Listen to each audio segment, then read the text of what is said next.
Okay, welcome to the final part of the session, and it's my pleasure to introduce Steven Brenner from University of California in Berkeley. Steven, welcome.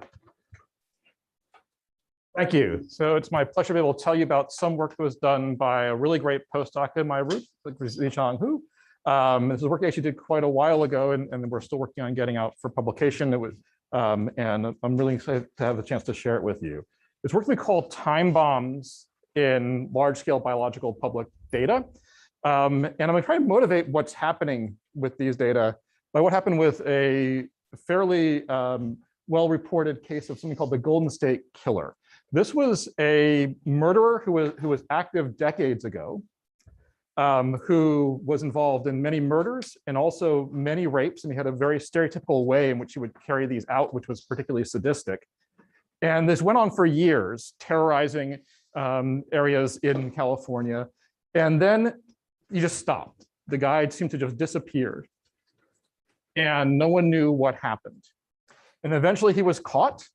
And a few years ago, he was convicted and is now in jail.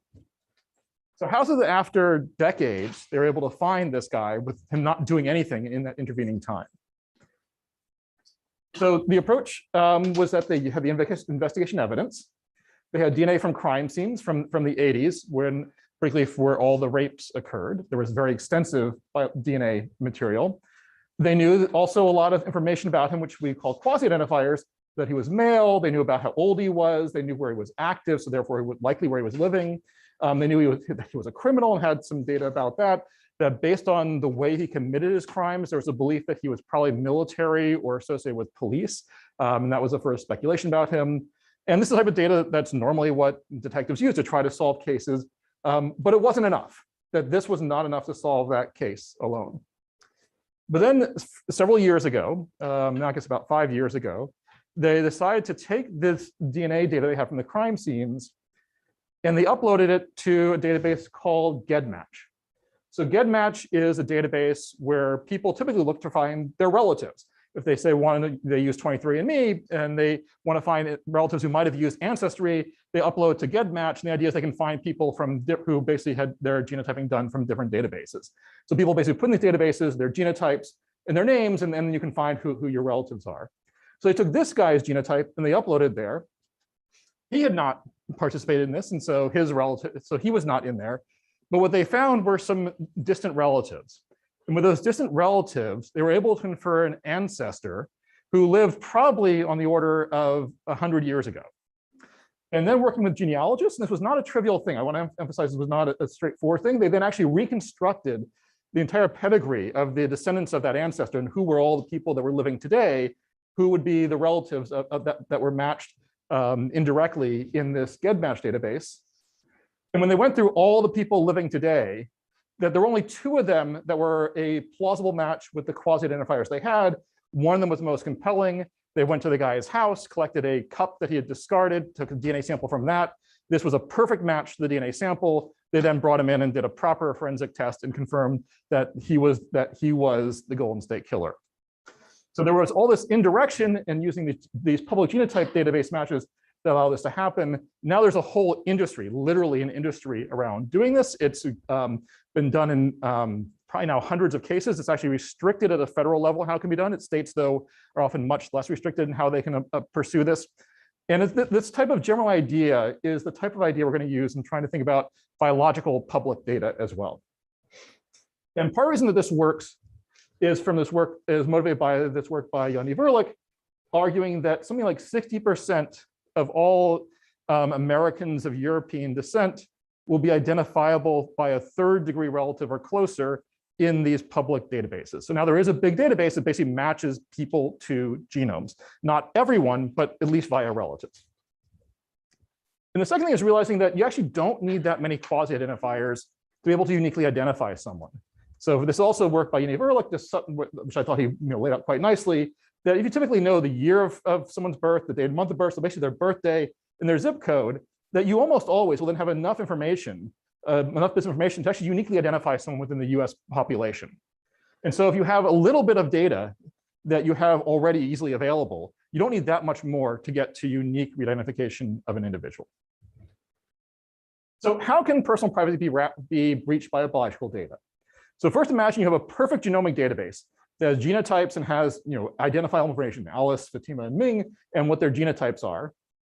You have some genetic study that's been performed that has phenotypes associated with it. And this is also publicly available. So you have these genotypes here, and the phenotypes. And the phenotypes, I should emphasize, these do not need to be genetic phenotypes. In fact, it's more useful if they are not genetic phenotypes, but things have been reported as part of the study. So that this individual who has this genotype had COVID-19, this one here had bipolar disorder. You can see that obviously if you had databases like these, it would be trivial to figure out, do the matching and figure out who had what diseases. That Alice would be able to match her genotype 1 to this genotype C and determine that Alice had bipolar disorder. And so if you made these data fully public, you would very readily compromise people's privacy were it the case that this was public and this is public. And because of that, neither of those are public and neither of those really exist in this form. You can also do indirect matching as well. And so one simple way of indirect matching, you can imagine instead of having a genotype, instead the database has reads, and you have RNA-seq reads.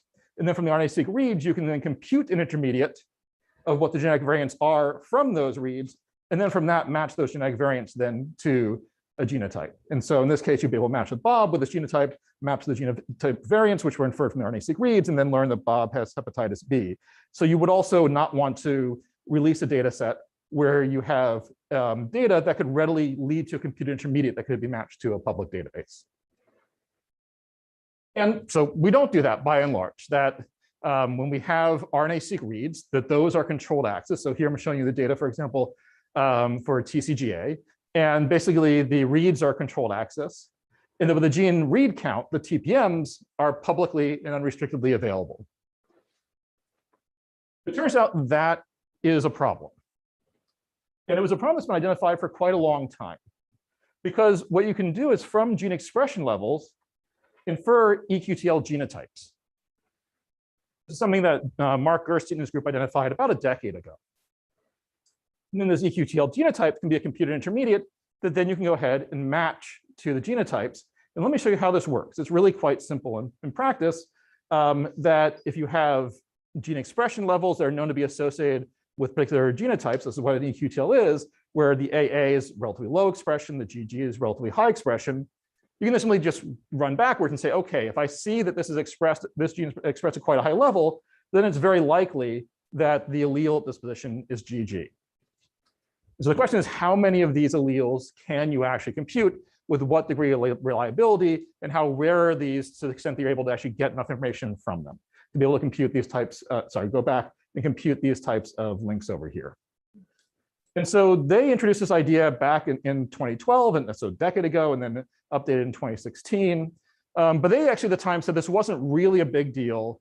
You could just simply mask out the really problematic alleles and have them not be part of your data, and then everything would be okay. And that's the part actually which turns out to have actually been the opposite of what they anticipated. So there are two reasons why they thought that this was not really a serious problem. The first reason is they thought you really wouldn't be able to learn enough about these eQTL genotypes. And even if you could, then again, you can mask out the ones that are most informative, and then everything would be okay. The second thing is that there was no large database of the genomes. That there is no database even today that has genotype in the name. There is this GEDmatch database.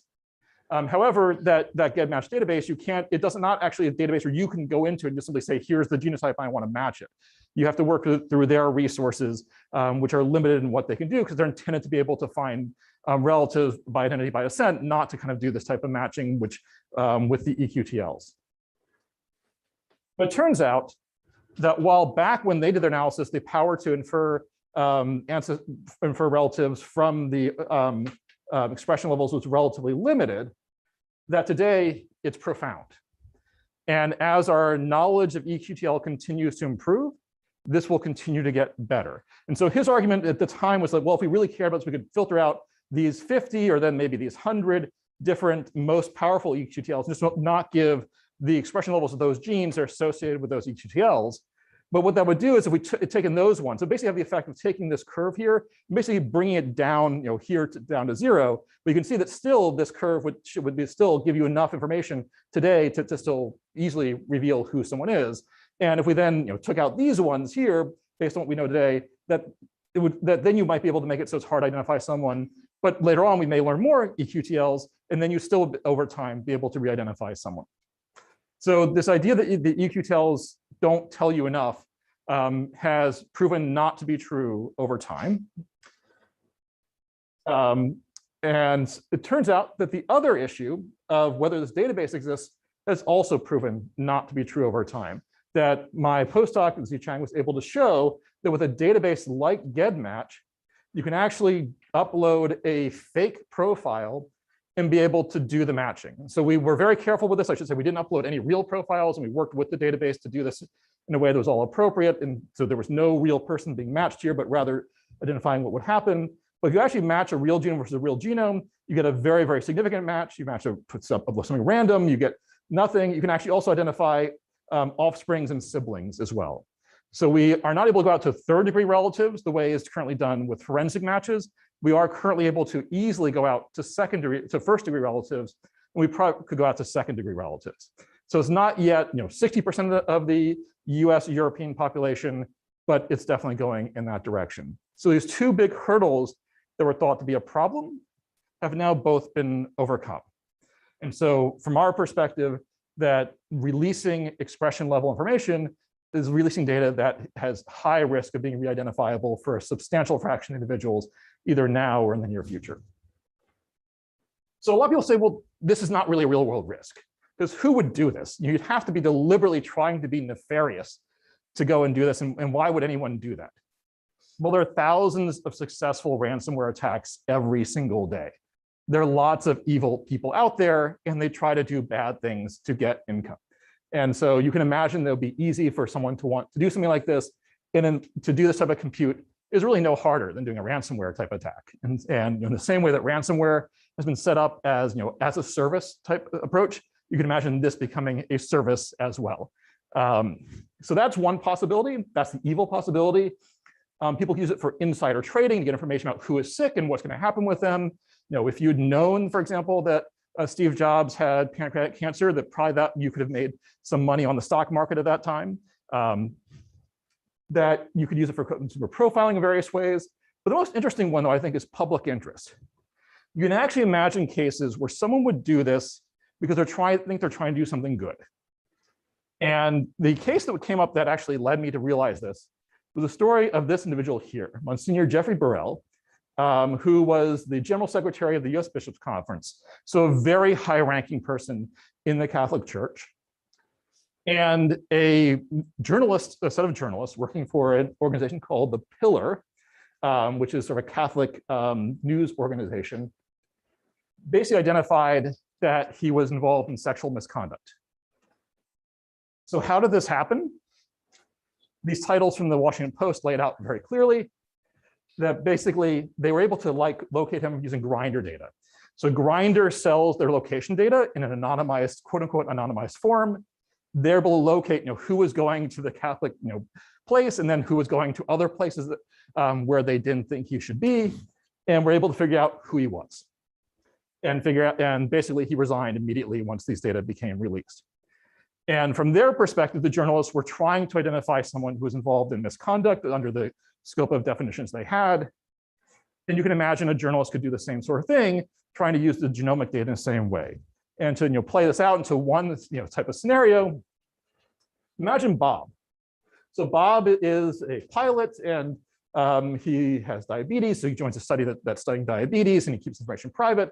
The researchers try to be very cautious. They only release the TPMs because that's what they're told are safe. Do everything according to the standards. Bob later tries to find some relatives, so he does 23andMe, uploads his data into GEDmatch. And then later on you have Clark Kent, who goes and tries to, Kent Clark, who tries to figure out who are the pilots who have diabetes, because it's illegal to be a pilot if you have diabetes. And so Bob has actually been keeping his diabetes secret because he doesn't want to lose his job. And so they go and they basically look for all the people who are in a project studying diabetes. Who are the people with diabetes? They infer the genotypes from the expression levels in that database, as well as having the information that was put in here about, for example, an individual with male depression in their birth year. They go and take this inferred genotype, search against GEDmatch, and they find Bob. And with just a little information, they can find out who Bob is precisely, and then be able to out him as being someone who is illegally flying, and be able to basically destroy his career. But they're doing this nominally in the public interest, and they're able to do it because he participated in the study.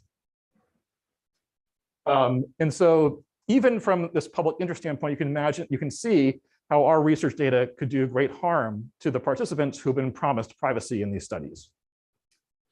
And it's not just expression data. In fact, there are many different types of data for which we have lots of QTLs that are associated with them.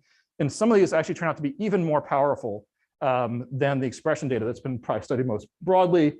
DNA hypersensitive sites in particular have an enormous amount of power and probably appear to be more tissue in-specific for these types of analyses, and so may be more generalizable. We've also looked at splicing. Splicing is sort of where expression was about 5 years ago. And whether it will get better or not remains to be seen. So there are many, many types of data that potentially could cause risks that we now currently freely and unrestrictedly share. And so why is it that this is happening? It's because over time, we have more data, we have more types of data, more things that are public, more of the QTL get inferred that comes from being able to do better mapping. And then we have improved algorithms for trying to actually do these computations here. And so over time, we're going to get better and better at having the data that allows us to re-identify people from the limited public data that ends up being released. And so this is a summary of where we think things are today. That things that are green are things that are safe to share. Things that are red are things that today already have a practical concern where it could affect a potentially large population. And then the yellow and orange are sort of more theoretical concerns today, but could be a concern in the future. And so almost every type of data that's out there in large scale right now seems to be at risk of having potentially some problem in the future. This actually was a recently updated figure because originally we didn't know how to do anything with Hi-C. And it turned out that someone might give a talk and point us to actually, no, actually you can do it this way. And so, there are all kinds of, it's actually a very indirect approach you have to use, but it's the one that actually is very informative. You basically look for what regions the Hi-C data are missing, and that gives you information about structural variants that are present that you can then use for re-identification. And so all kinds of data can potentially cause these kinds of risks. And the main thing you can see is that the risks grow over time. And we release the data and then it becomes persistent. And in retrospect, this is not a surprising thing at all. How often do you have to update your web browser because something has happened with its security? And not just the security of the actual coding, but also the algorithms that are used. These different protocols change over time because people find attacks are successful, and then they build new protocols that are more secure to be used at a later time. And we realize that just over time that people learn how to crack various cryptographic approaches. And we're very accustomed to that security is not good in perpetuity. And it's not really a big problem for your web browser because I don't really care if we're able to crack the web transactions that I did 5 years ago, because one, they probably haven't saved all those transactions from 5 years ago. And two, even if they did, I probably changed my credit card in the interim. And even if they did then get my credit card, I could then change it now. But biology is different.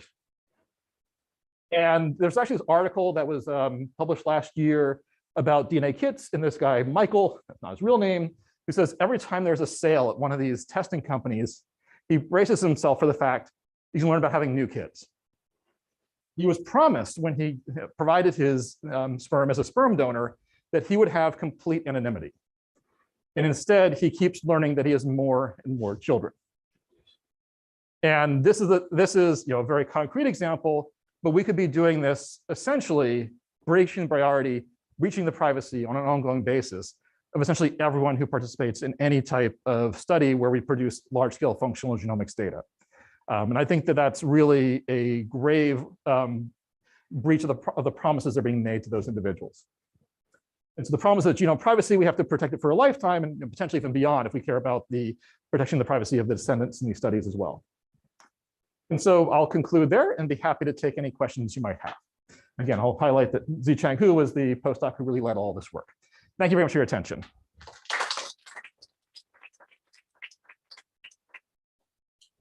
Thank you for the fantastic talk, Stephen. We have time for a lot of questions. So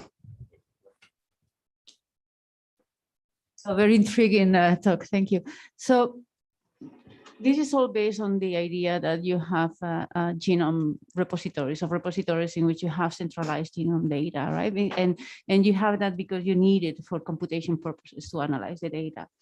So I was thinking what advantages we can expect in jointly analyzing genome data of genomic data, but actually on a distributed fashion so that you don't have. Sorry, so I didn't hear the last thing In you a said. distributed fashion so that, I mean, ideally you will have that every individual have their own genomic profile. Somehow you can analyze this information, but without having to put them in a central repository. And I don't know if there are any ways of doing that. What you need to do this type of analysis is a central repository of the genotypes and some identifying information. And that exists in the form of this GEDmatch database. And as long as there are people who want to identify their relatives, the databases like that will exist that people are voluntarily contributing to. And I haven't put my data into one of those databases, but because my relatives probably have, that I can still be found via those. So those exist centrally, and they're not going to, there's no reason those would be distributed. And then to identify someone, you just need that one person. You actually don't need the database of all the people. You just need the one person and their functional genomics data, their summary functional genomics data, to able to do that re-identification for that individual. So even if the data are distributed, as long as you have all the QTLs or all the expression levels for that individual, you can then potentially do that re-identification. Again, it's statistical that it's not everyone you'll be able to do this for, but it'll be a significant subset you'll be able to do it for. I think you want to follow up on that? So I just wanted to ask whether you saw this case, this solved murder case that was broadcasted today and yesterday, where it seems to be some kind of ab initio approach where you don't need other genotypes or other genetic sequences, because from this guy who eventually was convicted, I mean, they couldn't find any match in the databases, but there was a pattern that related to migration from an Italian village. And then the investigator went to Ellis Island records and found all those who, because they dated back to 1700s. But I think it was an interesting situation where you only need the genotype or the genome for the person, and there's no match in the database. But then you say, okay, there is a localization pattern that relates to Italy. You go back and saw who migrated from that area in the 1700s. That turned out to be 2,600 living people today. Half of them were female. They excluded those, and then they went through them, and they eventually identified. I think it's interesting that one can also do this without having a match in the database, right? Yeah, so I think I think that's absolutely fascinating. That was a really cool story. I actually had not known it in as much detail as you just shared. It did require still a big public database, but in this case, it was the Ellis Island immigration database that they used. Yeah. And I think it highlights, as I showed earlier on, that you really don't need very many bits of information to get unique identifying information about someone. And I just read it this morning, so it's not something that I studied, but it was very much related to And so there are increasingly more and more big databases that relate to people. So information like that is even more indirect can be increasingly be used. So that's absolutely right. Thank you.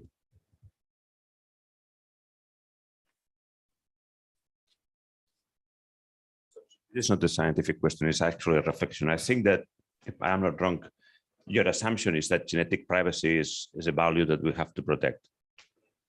And I could argue that actually genomic privacy may not be a value that we have to protect. Actually, in all the cases that you show, lack of genomic privacy helped to uncover immoral behavior, right?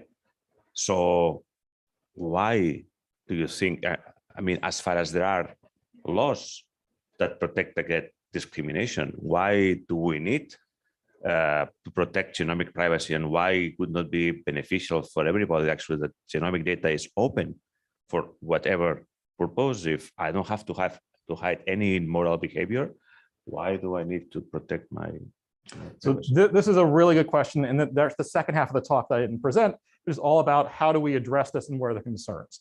And so you mentioned legislation, that there can be laws against discrimination that can be used. to help mitigate the risks of people's genetic privacy being made public. And I think that those laws can be very, very important, but they're not perfect. We have all kinds of laws against discrimination in this country. We still have extensive discrimination. So laws are important to mitigate harms. They're important as statements of principle, but they're not perfect. And in the case of genetic privacy, there's a risk that you could basically, someone could offshore the nefarious activity and then bring back the re-identified data. So legislation is not sufficient. There are technological solutions. There are there are basically ways to retain and have confidentially controlled access to the data. I can talk a little more about both of those. But then the other thing you can do is simply say, you know what? We don't need to keep these data private. There's not a benefit of keeping these data private. And in fact, as I was discussing during the coffee break, that I did a calculation a few years ago, and it turns out that a genome that is without any phenotypic information, but is unrestrictedly available, something like 100 times the publication impact of a genome that is in dbGaP, even though that database, that one in dbGaP has all kinds of rich phenotype associated with it. So making data unrestrictedly available vastly improves the research impact of those data. And so there's great advantage to not having genomic privacy and making things totally publicly open.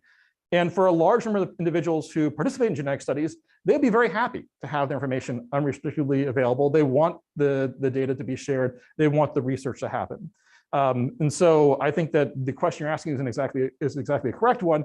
Like, if we make the promise to research participants that we will keep their data private, then we should do it. And I think the question is, should we be making that promise to them, or should we simply keep telling them that this is a study where your data will not be private? The problem is that if you insist the data not be private, the data be totally public, that then those who have been disadvantaged historically and are at risk of greater harm and marginalization today will quite rightly choose not to participate, and that will then recapitulate the biases we've had historically. And so we'll have both less data, but also yet more biased data. And those who have been marginalized historically will be even yet more marginalized going forward, and the biases in our data could be further exacerbated. So requiring the things to be totally open and unrestricted is not a perfect solution either. But I think it's something that we should be thinking about a lot more than we do currently. Okay, we have time for one more question. Okay, so if there are no other questions, so let's thank the speaker again. And let's welcome Carlos Bustamante